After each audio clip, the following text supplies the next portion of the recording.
প্রিয় ছাত্রছাত্রীরা, আজকে আমি তোমাদেরকে এই ভিডিওর মাধ্যমে ক্লাস 10-এর ভৌতবিজ্ঞানের যে প্রশ্নগুলো দেওয়া আছে রায়মার্টিন প্রশ্নবিচিত্রা 2025 সালের মাধ্যমিক পরীক্ষার জন্য, সেখানে দ্বিতীয় পর্যায়ক্রমিক মূল্যায়নের স্কুল নম্বর 1, 2 এবং 3 এই তিনটে স্কুলের আমরা এমসিকিউ এবং এসকিউ টেস্টের প্রশ্ন অলরেডি চ্যানেলে আপলোড করে দিয়েছি এবং তোমরা আজকে দেখবে কি আজকে আমরা এখানে এই ভিডিওর মাধ্যমে এই তিনটি স্কুলের যে 2 নম্বর প্রশ্নের যে প্রশ্নগুলো ছিল সেগুলো আমরা আলোচনা করব। তো শুরু থেকে শেষ অবধি অবশ্যই তোমরা দেখবে এবং তোমরা যদি এর আগের প্রশ্নগুলো দেখতে চাও অর্থাৎ এসিকিউ এবং এসকিউ ট্যাগ সেগুলো তোমরা প্লেলিস্ট থেকে দেখে নেবে। তো দেখো, আজকে আমরা প্রথম 1 নম্বর স্কুলের গ্রুপ সি আলোচনা করব। 2 নম্বর প্রশ্ন প্রথম দেখো, প্রশ্ন বলা হয়েছে 3-এর দাগের নিম্নলিখিত প্রশ্নগুলির উত্তর দাও, বিকল্প প্রশ্নগুলি লক্ষণীয়। প্রথম প্রশ্ন কী বলা হয়েছে 3.1-এ, সেখানে বলা হয়েছে 3 ওহম, 4 ওহম এবং 5 ওহম রোধ বিশিষ্ট 3টি পরিবাহীকে কোন সমবায়ে যুক্ত করলে প্রতিটি রোধের মধ্য দিয়ে একই মাত্রার তড়িৎ প্রবাহিত হবে। একই মাত্রার তড়িৎ কখন প্রবাহিত হবে? যখন আমরা এটাকে শ্রেণী সমবায়ে যুক্ত করব। শ্রেণী সমবায়ে যুক্ত করলে আমরা এখানে তড়িৎ প্রবাহিত অর্থাৎ একই মাত্রার তড়িৎ প্রবাহিত হবে শ্রেণী সমবায়ে যুক্ত করলে এই 3টে পরিবাহীকে। সমবায়ের তুল্যরোধ কত হবে? তো সমবায়ের তুল্যরোধ কত হবে সেটা আমাদেরকে ক্যালকুলেট করতে হবে। দেখো, শ্রেণী সমবায় যখন আমরা যুক্ত করব তখন আমাদের কী হবে, 3টে পরিবাহী একদম সিধা একদম 3টে পরিবাহী পরপর যোগ করে দিতে হবে, অর্থাৎ 3, 4 এবং 5 এই যোগ করলে কত হবে? এটা হবে 12 ওহম হবে। 3টে পরিবাহীর রোধ হবে কত? তুল্যরোধ হবে 12 এবং সমান্তরাল হলে আলাদাভাবে আমাদের ক্যালকুলেট করতে হতো। তো এটা আমাদের যেহেতু শ্রেণী সমবায় যুক্ত করব সেহেতু সমবায়ের তুল্যরোধ হবে 12, 3টে রোধের যোগফল 12, এটা হবে আমাদের শ্রেণী সমবায়ের তুল্যরোধ। অথবা এই প্রশ্ন ছিল কি 200 ভোল্ট 60 ওয়াট এবং 220 ভোল্ট 60 ওয়াট এবং 110 ভোল্ট 60 ওয়াট বৈদ্যুতিক বাতি দুটির রোধের অনুপাত নির্ণয় করো। তো এই অনুপাত আমরা কীভাবে নির্ণয় করব? 3.1-এর অরের যে প্রশ্ন সেটা কীভাবে আমরা করতে হবে দেখো। তো এটা আমার কী হবে, আমরা রোধের এটা বার করতে গেলে যে দুটি রোধের অনুপাত সেটা বার করতে গেলে রোধ সমান সমান দেখো কী হবে, ভোল্ট স্কোয়ার বাই কত ওয়াট। দেখো তাহলে আমাদের প্রথম কী বলা আছে, দুটি রোধের বৈদ্যুতিক বাতি। তো প্রথম বাতির রোধ কত হবে? প্রথম বাতির ক্ষেত্রে রোধ সমান সমান কত হবে? তো আমাদের এখানে কত দেওয়া আছে, যেটা হচ্ছে এটার 220 ভোল্ট 60 ওয়াট। তো দেখো এখানে 220, এটা কী হবে, স্কোয়ার হবে। স্কোয়ার আমরা 220 একেবারে আমরা প্রথম লাইনে, আচ্ছা 220 স্কোয়ার এবং নিচে ওয়াট কত, 60 ওয়াট। এটা ক্যালকুলেট করলে কত হবে, 220 গুণ 220 বাই নিচে 60। তো এটা আমরা কাটাকুটি করলাম এইভাবে, তারপর 6কে কাটলাম 2 দিয়ে, 3 2 6, এটাকে 11 দিয়ে কাটলাম। তো এভাবে আমাদের কাটাকুটি করার পর আসবে কত, 220 ইন্টু 11/3 ওহম। তো এটা আমরা আর ক্যালকুলেট করবো না, এভাবেই রেখে দেবো, কারণ যেহেতু আমাদের রোধের অনুপাত চেয়েছে তো তখন আমাদের এই পরেরটাতে এভাবে কেটে নিতে পারবো আমরা। এবং দ্বিতীয় বাতির ক্ষেত্রে রোধ কত হবে, এই সেমভাবে 110 এর ভোল্ট এর স্কোয়ার এবং নিচে ওয়াট কত, 60, 110 ইন্টু 110 নিচে 60। তো এটা কাটবো, কাটার পর দেখো 110 ইন্টু 11/6 ওহম। তাহলে কী হবে, বাতি দুটির রোধের অনুপাত কত হবে, অনুপাত সমান সমান প্রথমটার কত ছিল, এত 220 গুণ 11/3 এবং দ্বিতীয়টা কত, 110 গুণ 11/6। তো এভাবে আমরা কেটে দিতে পারি, এদিকে যেদিকে কেটে দিতে পারি, এই 0 কাটলাম, এখানে 11 1 দিয়ে করলাম, এদিকে 2 দিয়ে কাটলাম এবং এখানে 3 1 দিয়ে কাটলাম, এদিকে 2। যেভাবে আমাদের অনুপাত বার করতে হয়, তো সেখান থেকে এখানে 2 আসলো,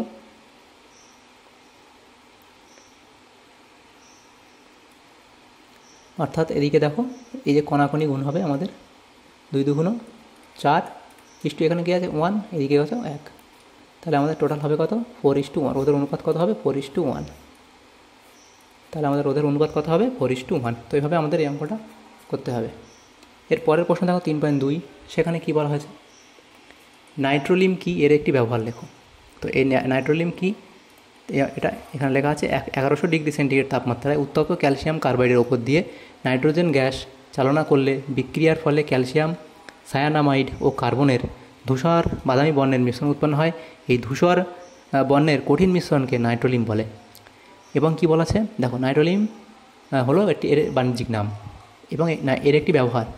এই ব্যবহারটা এভাবে লিখবে, এটি নাইট্রোজেন গঠিত সার হিসেবে ব্যবহার করা হয়। নাইট্রোলিম কীভাবে ব্যবহার করা হয়, নাইট্রোজেন গঠিত সার হিসেবে ব্যবহার করা হয়। পরের প্রশ্ন অথবা দিয়েছিল স্মেলিং সল্ট কাকে বলে, এর ব্যবহার কী। তো এই অর দিয়ে যে প্রশ্ন ছিল এটা হবে স্মেলিং সল্ট কাকে বলে, সেটা হবে অ্যামোনিয়াম কার্বনেট,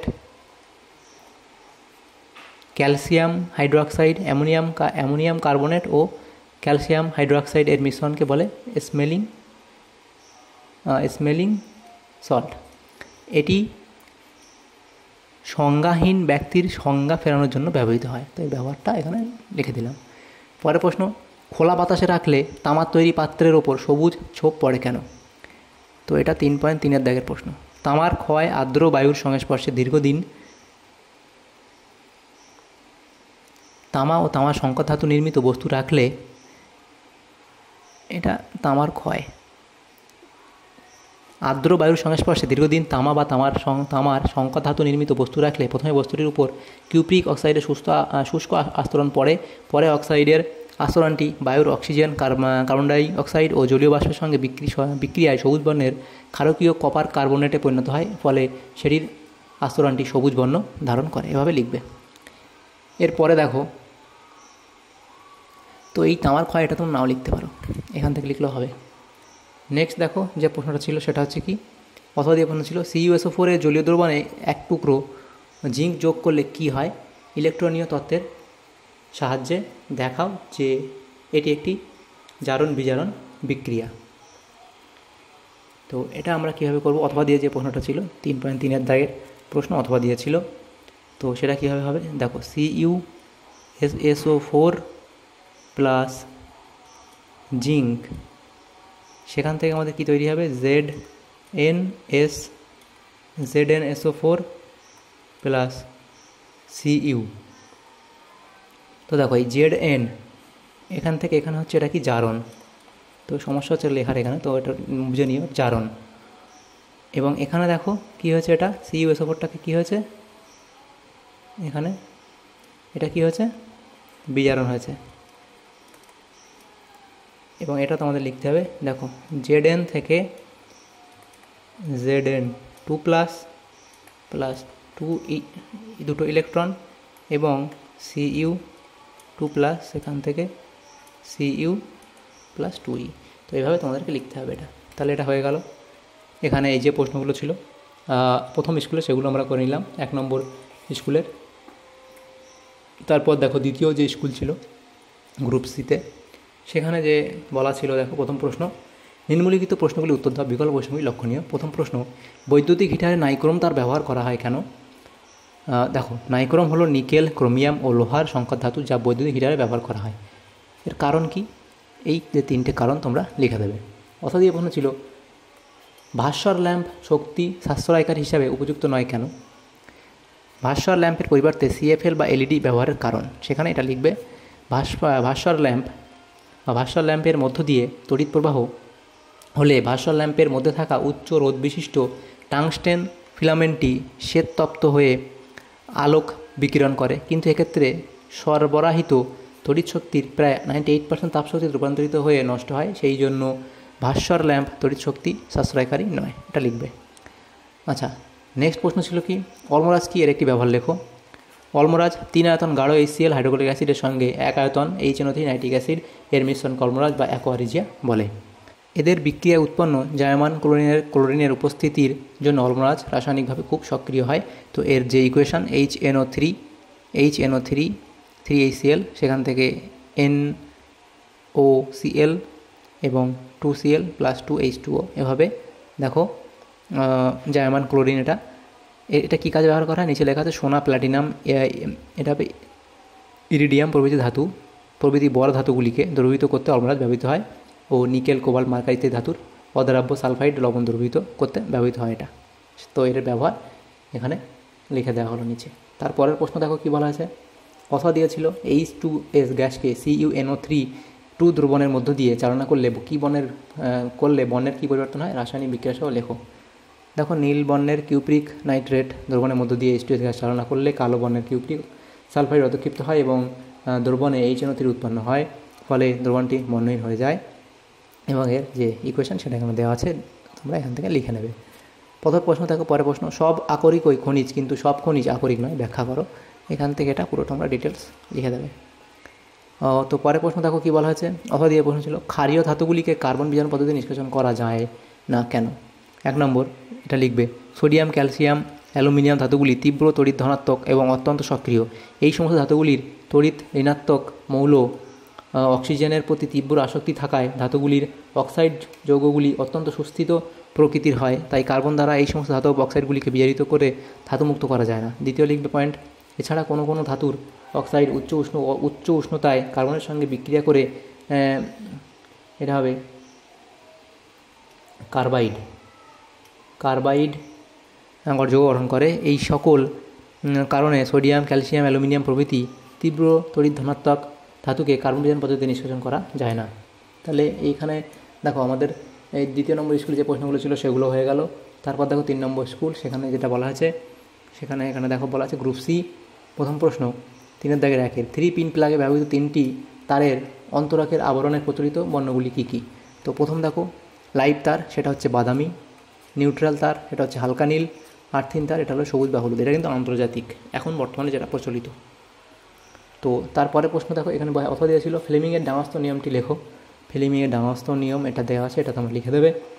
তারপরে প্রশ্ন দেখো 3.2, তামার চামচের ওপর রূপোর তড়িৎ লেপন করতে ক্যাথোড এবং তড়িৎ বিশ্লেষক হিসেবে কী কী ব্যবহার করা হয়?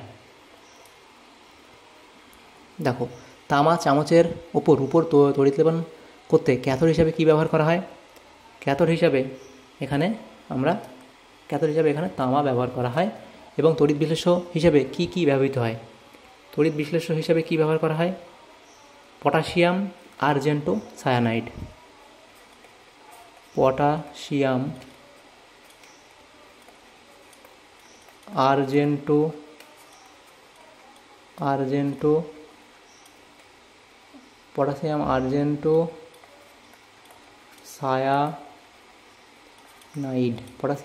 সায়ানাইড।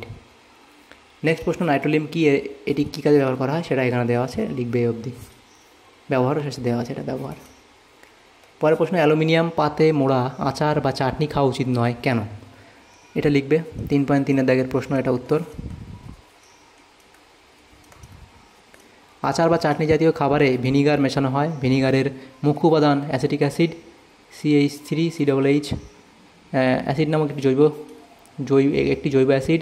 অ্যাসিটিক অ্যাসিড অ্যালুমিনিয়াম পাত্রের সঙ্গে বিক্রিয়া করে Al ঘটিত লবণ উৎপন্ন করে, যা বিষাক্ত। এর ফলে Al পাতে বা অ্যালুমিনিয়াম পাতে মোড়া আচার বা চাটনি খাদ্য হিসেবে গ্রহণ করলে শরীরে বিষক্রিয়া সৃষ্টি হয়, তাই অ্যালুমিনিয়াম পাতে মোড়া চাটনি বা আচার খাওয়া উচিত নয়।